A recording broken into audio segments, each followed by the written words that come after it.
हाय दोस्तों, और आज मैं एलियन सीरीज का अगला पार्ट लेके आई हूँ। तो लास्ट पार्ट में हमने देखा था मिस रिप्ले एक शटल के थ्रू आने वाले 6 हफ्तों में अर्थ तक पहुँचने वाली थी। तभी हम देखते हैं इनके शटल को एक दूसरा शिप अटैच करता है और वो मिस रिप्ले और उनकी बिल्ली को रेस्क्यू करते हैं और उन्हें स्पेस स्टेशन के एक बहुत ही बड़े फैसिलिटी में मेडिकल रूम में रखा जाता है। कुछ समय बाद जब उन्हें होश आता है तभी बर्क नाम का एक वेलैंड का रिप्रेजेंटेटिव उनसे आके मिलता है, उनसे नॉर्मल पूछताछ करता है और उन्हें उनकी जिंदगी का बहुत बड़ा शौक देता है। बर्क उन्हें कहता है कि रिप्ले पिछले 57 इयर्स से उस शटल में थी। उनकी शटल रास्ता भटक गई थी और डीप स्पेस में खींचे चली गई थी। ये सुनते ही मिस रिप्ले को बहुत ही ज्यादा शॉक लगता है, बहुत ही ज्यादा परेशान होती है। अब 1-2 दिन वहीं पे वो रहती है और वो आगे कार्ड से अपने बेटी के बारे में पूछती है। जब वो पहली बार ऑपरेशन के लिए निकली थी तब उनकी बेटी 11 साल की थी। कार्ड पहले तो बताने से इनकार करता है, लेकिन बाद में हिचकिचाते हुए एक बुजुर्ग औरत का फोटो उन्हें देता है और कहता है ये आपकी बेटी थी जो पिछले साल ही कैंसर के कारण चल बसी। ये सुनते ही मिस रिप्ले बहुत ही ज्यादा टूट जाती है। अब वो स्पेस स्टेशन में ही कुछ दिन के लिए रहती है। इसी दरम्यान उनके ऊपर इन्वेस्टिगेशन शुरू होती है कि एग्जैक्टली नोस्ट्रोमो के साथ क्या हुआ,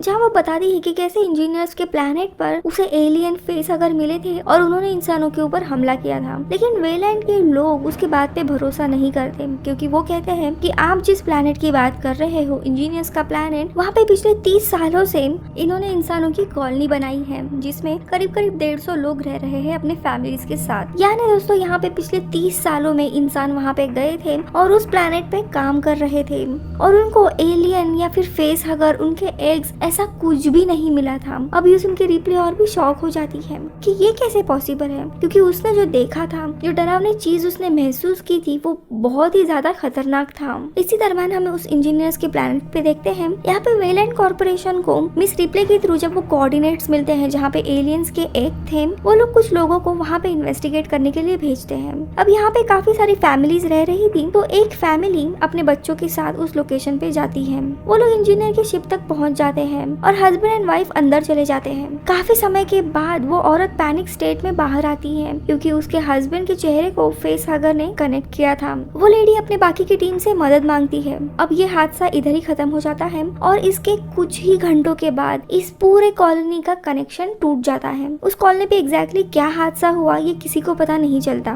तो यहाँ पे दूसरी जगह पे मिस रिप्ले को अभी भी नाइटमेयर्स आ रहे थे उस एलियंस के। उसी रात बर्क और लेफ्टिनेंट गॉर्डन रिप्ले के पास आते हैं और उसे बताते हैं कि हमारा कनेक्शन टूट गया है कॉलोनी के लोगों के साथ। वहाँ पे क्या हुआ हमें कुछ भी नहीं पता, इसीलिए अभी मरीन आर्मी के लोग वहाँ पे हम भेजने वाले हैं और रिप्ले को भी इस ऑपरेशन के एडवाइजर की तरह उनके साथ चलने की वो रिक्वेस्ट करते हैं। लेकिन वो पहले तो मना करती है, क्योंकि कंपनी के लोगों ने उसे बेइज्जत किया था।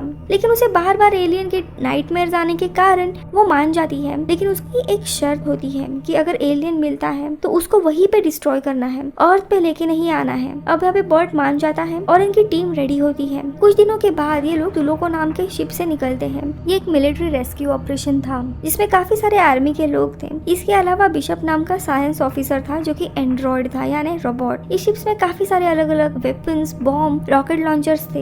एक बहुत ही बड़े लोडर को भी देखते हैं हम जो रोबोट जैसा था।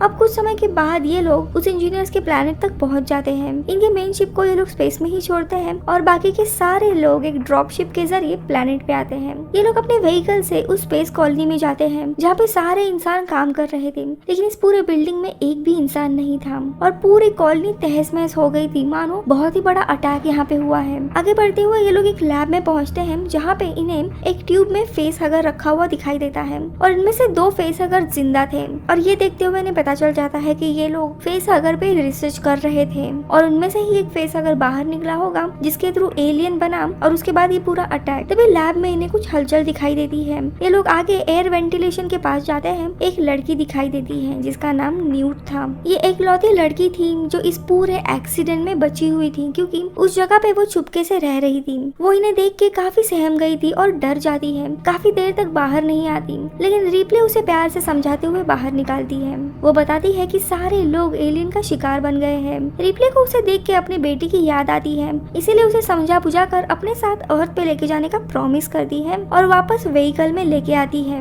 तो मिलिट्री की सारी टीम आगे बढ़ती है और बाकी के लोग व्हीकल में चले आते हैं। जब इंसानों की ये कॉलोनी बनाई गई थी तब उनके शरीर में कुछ चिप डाले गए थे और उसी चिप के जरिए ये लोग इंसानों के शव को ढूंढने लगते हैं और उन्हें सिग्नल्स मिलते हैं कि सारे इंसानों की लाशें अब नीचे के फ्लोर पे है अंडरग्राउंड, और सबसे नीचे बहुत ही बड़ा थर्मल फ्यूजन रिएक्टर था। यानी यहाँ पे गोली चलाना बहुत ही रिस्की था। अगर एक भी गोली गलत जगह लगी तो न्यूक्लियर एक्सप्लोजन हो सकता है। इनकी टीम अंडरग्राउंड चली जाती है और वहाँ पे देखते हैं दीवारों पे काफी सारी लाशें टंगी हुई थी, और तभी उसमें से ही एक औरत की आंखें खुलती है और उसकी छाती फाड़ कर एक एलियन निकलने लगता है। ये देख के ये सारे फायर गन से उसे बर्न करने लगते हैं, लेकिन वो एलियन काफी जोरों से चीखने लगता है, जिसके कारण आसपास जितने भी एलियंस थे वो सारे जग जाते हैं और इन इंसानों के ऊपर हमला करने लगते हैं।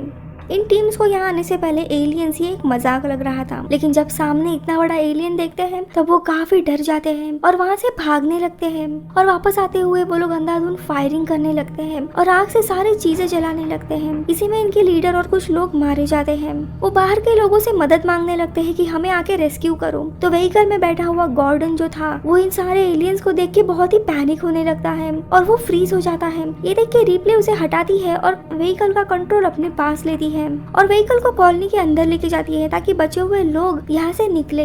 आर्मी के ऊपर चारों तरफ से एलियंस का हमला हो रहा था। उन्हें रिप्ले वॉकी टॉकी से एंट्रेंस पे आने के लिए कहती है। वहाँ तक आते आते सिर्फ 4 लोग बच जाते हैं और वो व्हीकल में आते हैं। आगे ये लोग व्हीकल लेके कॉलोनी से बाहर निकलते हैं। अब यहाँ पे कैसे भी इन्हें इस प्लेनेट से निकलना था, इसलिए ड्रॉप शिप के पायलट को शिप यहाँ पे लेके आने के लिए कहते हैं। जैसे ही ड्रॉप शिप की पायलट उसका उड़ान भरती है उसे एक स्लाइमी मटेरियल दिखाई देता है और हम देखते हैं उसके पीछे ही बहुत बड़ा एलियन था जो उसे मार देता है और ये ड्रॉप शिप इनके ही व्हीकल पे आके क्रैश हो जाती है। यानी अब ना तो इनके पास व्हीकल था और ना ही ड्रॉप शिप, और इनकी जो मेन शिप थी जो स्पेस में थी उसको भी नीचे लेके आने के लिए कोई भी नहीं था। ये लोग इस प्लेनेट पे अटक गए थे, इसलिए एलियन से बचते हुए ये लोग कॉलोनी के दूसरे कॉम्प्लेक्स में छुपते हैं। रिप्ले यहाँ का पूरा मैप देखने लगती है और तभी उसे एक बात क्लिक होती है कि यहाँ पे अगर फेस हगर के एग्स है, यानी उनको प्रोड्यूस करने वाली एक फीमेल एलियन यानी एलियन क्वीन भी हो सकती है और इनका पॉपुलेशन काफी बढ़ रहा है।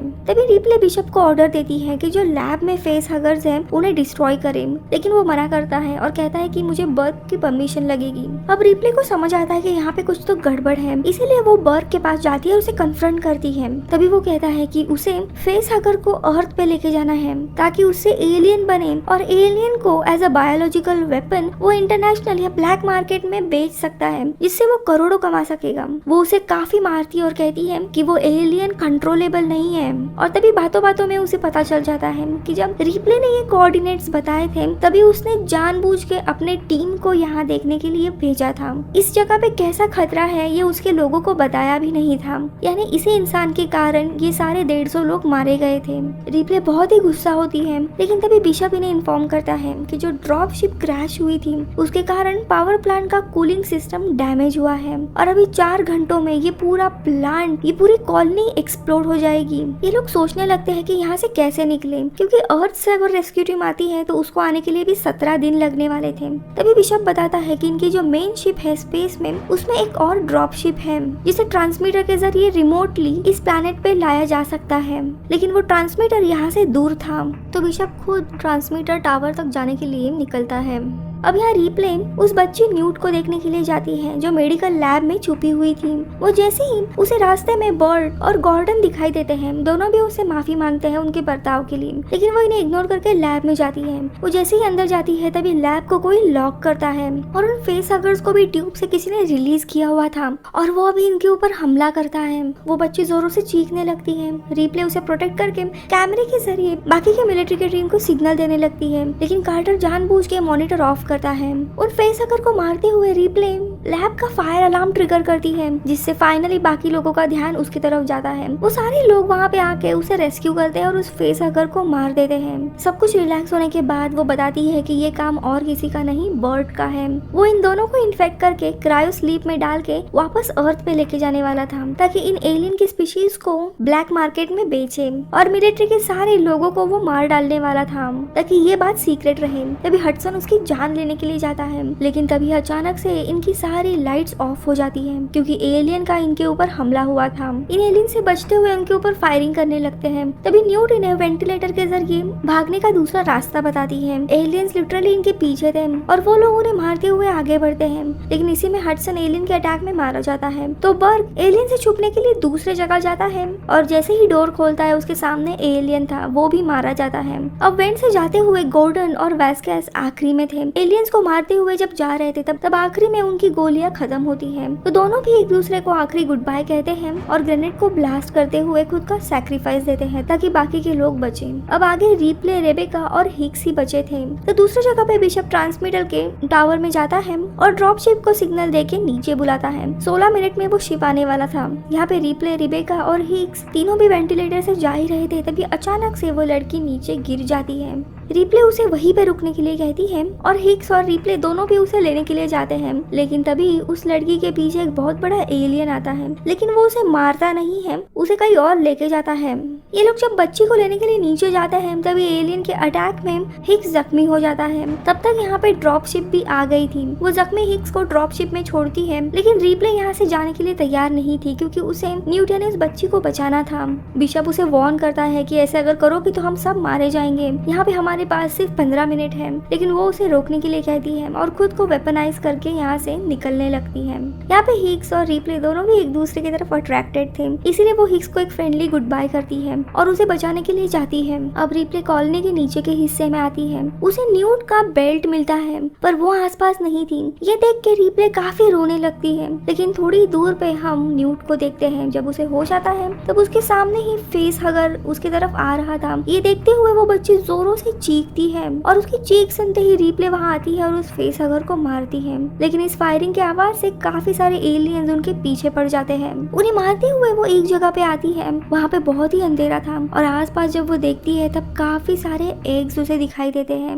और बड़ी सी ट्यूब इन एग्स को डिलीवर कर रही थी। और तभी रिप्ले की नजर बहुत ही बड़े एलियंस पे जाती है, यानी यही वो एलियन क्वीन थी जो इन अंडों को डिलीवर कर रही थी। एलियन क्वीन भी इसे देखती है और बाकी एलियंस के जरिए इन पे अटैक करवाती है, लेकिन रिप्ले बहुत ही स्मार्ट थी। उसे पता है एलियन क्वीन को उसके एग्स बहुत इंपॉर्टेंट है, इसीलिए वो फायर गन से कुछ एग्स डिस्ट्रॉय करती है। ये देख एलियन क्वीन बाकी एलियंस का अटैक रोकती है ताकि रिप्ले उसके एग्स डिस्ट्रॉय ना करे। दोनों में भी एक म्यूचुअल अंडरस्टैंडिंग बनती है। अब रिप्ले न्यूट को लेके वहाँ से बाहर निकलती है, लेकिन तभी एक फेस अगर बाहर निकलता है। रिप्ले ये देख नहीं पाती, उसे समझ आता है कि ये कितना बड़ा खतरा है, इसीलिए वो फायर गन से इन एग्स को पूरा डिस्ट्रॉय करने लगती है। ये देख एलियन क्वीन जोरों से चीखते हुए उठ जाती है। तब तक replay grenade, fire gun, bomb इन सब से एलियन को मारते हुए सरफेस तक पहुंच जाती है, लेकिन वहां पहुंचने के बाद उसे ड्रॉप शिप नहीं मिलती। तो दूसरी जगह पे एलियन क्वीन को देखते हैं, उसके सामने भी एक एलिवेटर ओपन होता है और वो भी रिप्ले के पीछे पीछे लिफ्ट से ऊपर आती है। रिप्ले एलियन क्वीन को देखती है और टेंशन में आ जाती है, लेकिन तभी बिशप वहाँ पे ड्रॉप शिप लेके आता है और उन दोनों को भी रेस्क्यू करता है और थोड़ी समय के बाद ये पूरा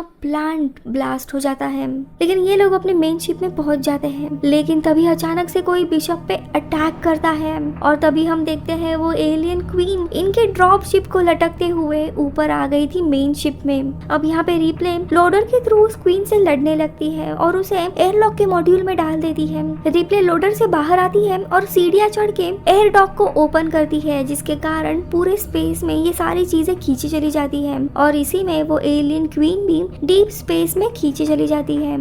आखिर में रिप्ले, रेबेका, हिक्स और डैमेज बिशप हाइपर स्लीप में चले जाते हैं अर्थ के लिए और ये मूवी इधर ही खत्म होती है। मैं मिलूंगी आपसे अगले वीडियो में, तब तक के लिए बाय बाय।